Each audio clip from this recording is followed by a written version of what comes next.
back. So, back to exercise na naman po ako.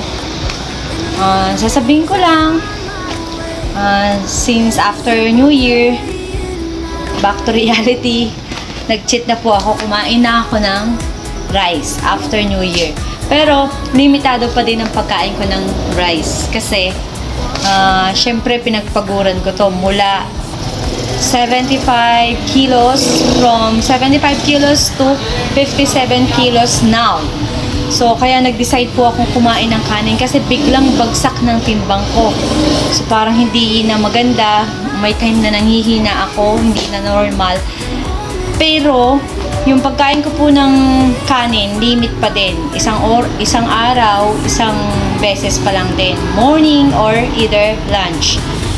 Konti-konti pa din po, hindi po masyadong marami. Yun. Tapos, kung gusto nyo magpapayat po, totally no rice. Totally no rice lang siya. Tanggalin nyo, kainin nyo lahat. Totally no rice lang, basta. And then, syempre, samahan din ng exercise. Nasa inyo, either boxing, or either kung ano yung gagawin nyo, mag-gym kayo. Walang problema. Pero, para sa akin, mas the best ang pag-boxing. Yan, sobrang malaking naging impact sa akin to. Tsaka hinahanap ng katawan ko yung pag-boxing. Syempre yung una, nag-gym muna ako, and then naisip ko kung bumili na ako ng sariling punching bag ko, di ba? So, ayan po. Try nyo lang din kung gusto nyo. Nakakaalis din ng stress. So, back to normal na naman. Kailangan kong mag-exercise kasi kumakain na ako ng kanin once a day. And good luck po sa mga gusto magpapayat. Kaya nyo yan. Ako nga, nakaya ko, kayo hindi. Diba? Kaya!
Nako,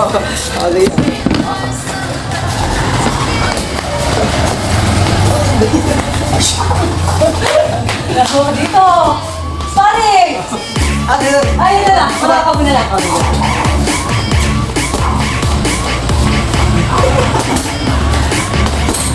Wala ka eh. Lakasan mo.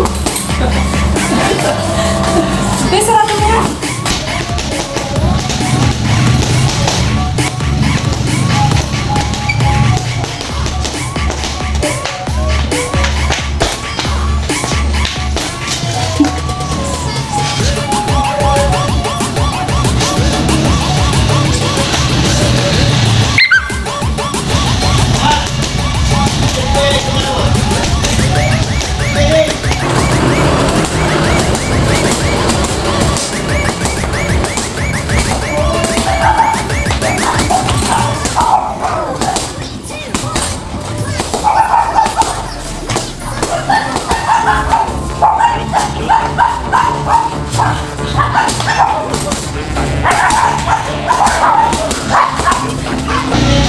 Hi, hello guys.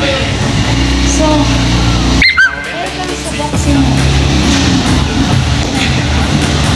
Since I feel stress, either magka-camping ako or either ito, magbo-boxing ako. So, ito lang po ang gawin natin. Nabanggit ko na kanina yung mga dapat gawin. Well, sa gusto niyo magpapayat, totally less rice. Mas mainam po. Kaya, gawin natin